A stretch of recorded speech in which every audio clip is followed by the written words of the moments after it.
Our team is number 1. Say that number. Say it loud. Louder.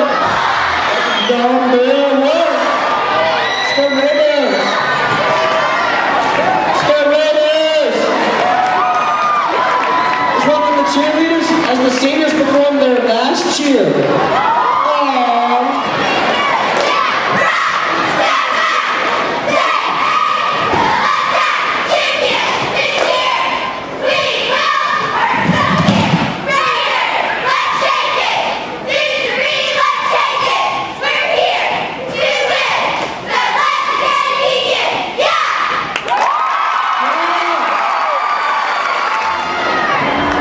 Hard to believe this is the very last pep rally, but first off, hold your applause, but all the people that put these pep rallies together, they put in countless number of hours with the musical that went on this weekend, the accents having to pull double duty, the cheerleaders the same thing, everybody pulling in many different directions, the band, the rowdies, all you guys, the elementary dance, that was unbelievable by the way.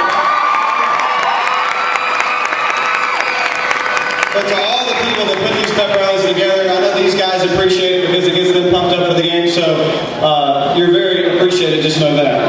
Alright, first off, I'll let you know these t-shirts that a lot of the folks are wearing are available for purchase right after the pep rally for just $5, and they'll also be available at the Caravan starting at 5 o'clock tonight. And if you haven't gotten a ticket yet, there are also some tickets still available for $10 in the office. A group of guys we forgot to recognize last week, Sonny Beneke, Stephen Calhoun, David Lewis, Anthony Ray, Jay Busby, Stephen Wall, Clayton Waller, Adam Collins, Philip Duckworth, Christopher Scott, and Michael McCarty. Those are your JA rallies. That's it.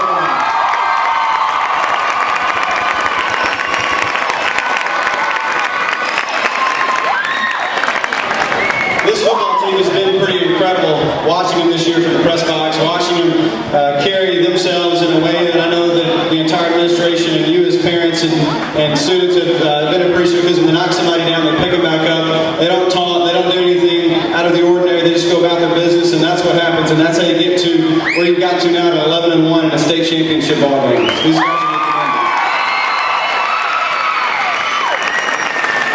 are last week, Jackson Academy took on, even though the score didn't show it, a very good Park Lane Academy team. That's just how dominant Jackson Academy was last week, as they scored on every offensive possession in the first half, out to a 37-0 lead, and finally winning that ball game 37-2. Our players of the game, first off, our defensive player of the game. He had 8 tackles, 3.5 tackles for loss, and a sack. He has 58 total tackles, 15 tackles for loss, which is a lot, and 3 sacks, all coming from the nose guard position, number 54, Taylor Crasto.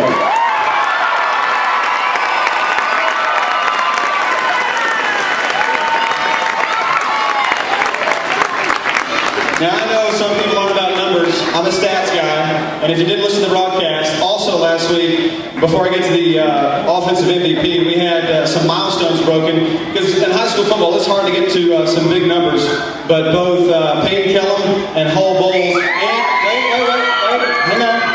Payne Kellum, Hull Bowles, and Houston Keys, in some form or another, got over 1,000 yards, either all-purpose passing or rushing last week. That's it for those three.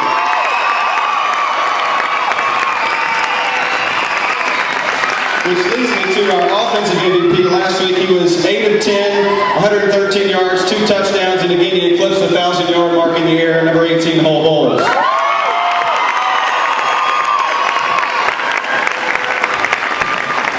And finally, this is the award that usually doesn't get a whole lot of glory. They don't get a whole lot of recognition very often. But these guys these are the guys who the battle is won. It's one of the trenches, as the cliche goes. And our Auburn's Jewelers lineman of the game from last week graded out at 88%.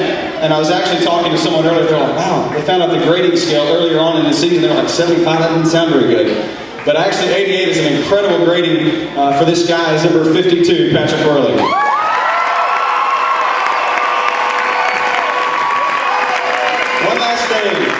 All these people in this room and everybody else, I know there are going to be people listening on the internet, people listening at home if you can't make it, but please, please, please get to this ballgame, because I know this next guy that's going to come talk will plead the same thing. Y'all were the difference when you played Jackson Prep the first time. The way y'all reacted, the way you were involved in every play.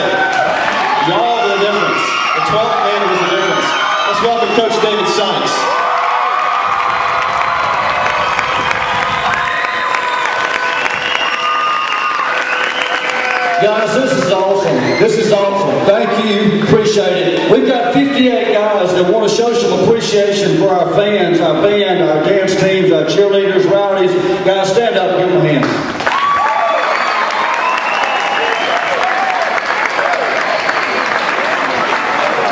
These guys have done it on the field all year, but I promise you, you have a large part in their success this year. This is your football team.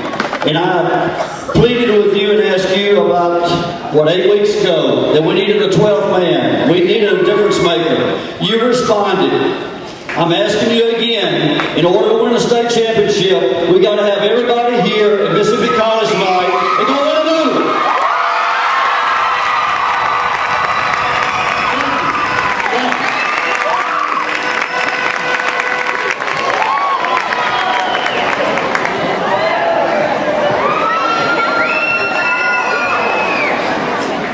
State championship, it's going to be exciting, so y'all come out and support us. We've already beat Prep once, y'all come out and watch us do it again. Come support us. Y'all are seriously the reason we win every game, especially last game against Prep, so come support us. Hey, I know y'all saw a little bit on the video of what we like to do before we go out on the field before the game. And so I'm going to ask Payne Kelly to come out here and teach everybody what we do.